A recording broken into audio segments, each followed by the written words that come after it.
Bonsoir à toutes et à tous et bienvenue dans cette nouvelle édition de Retour vers le passé. Aujourd'hui, nous nous retrouvons à Amboise et plus précisément au Clos Lucé. Ce mythique château situé au bord de la Loire fut bâti au XVe siècle comme un ancien fief du château d'Amboise.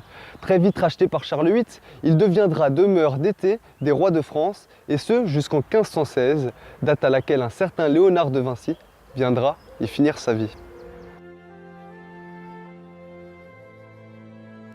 Léonard de Vinci, né en 1452 à Vinci, est un grand peintre florentin de la Renaissance italienne.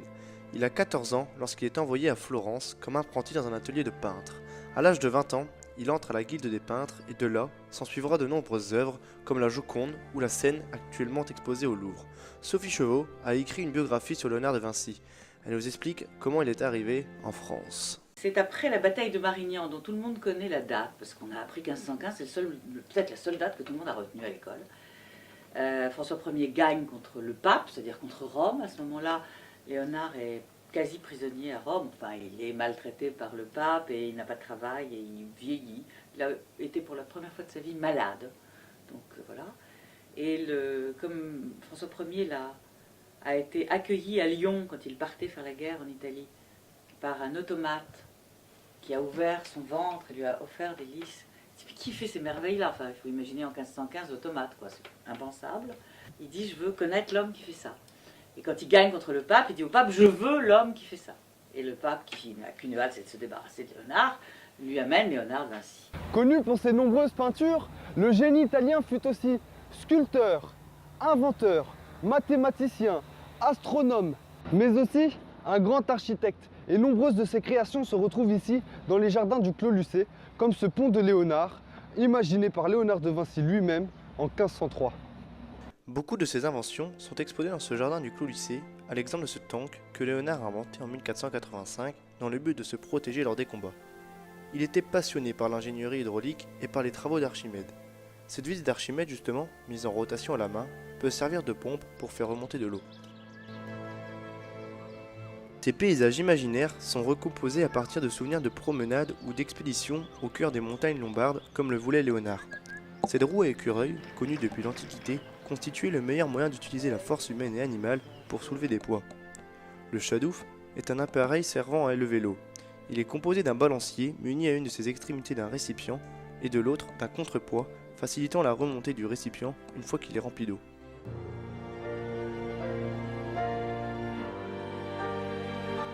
L'inventeur génial de la Renaissance qu'est Léonard de Vinci nous a légué cette drôle de machine surplombée par une vis aérienne mue par la force humaine. Si une telle machine ne pouvait évidemment pas s'envoler, elle n'en inspirera pas moins de nos hélicoptères modernes. Léonard de Vinci a vécu les 3 dernières années de sa vie au Clos Lucé aux côtés de François Ier. La légende raconte d'ailleurs que ce dernier était à son chevet lors de sa mort. Le génie italien passa énormément de temps dans son atelier. Cette pièce était son véritable lieu de travail où il conçut beaucoup de ses œuvres, comme ses peintures ou ses plans d'architecture. Il a toujours repoussé les limites et constamment défini l'homme. L'architecte Stéphane Maupin évoque l'incroyable capacité de Léonard de Vinci à innover malgré les défauts de son temps. Ils étaient novateurs parce qu'ils allaient contre la loi de Dieu. C'est-à-dire qu'un homme puisse tout d'un coup voler ou être dans les cieux, c'était réservé à Dieu Tout-Puissant. Et l'homme ne devait pas s'élever, même au sens propre comme au sens figuré. Donc oui, Léonard de Vinci était forcément un hérétique.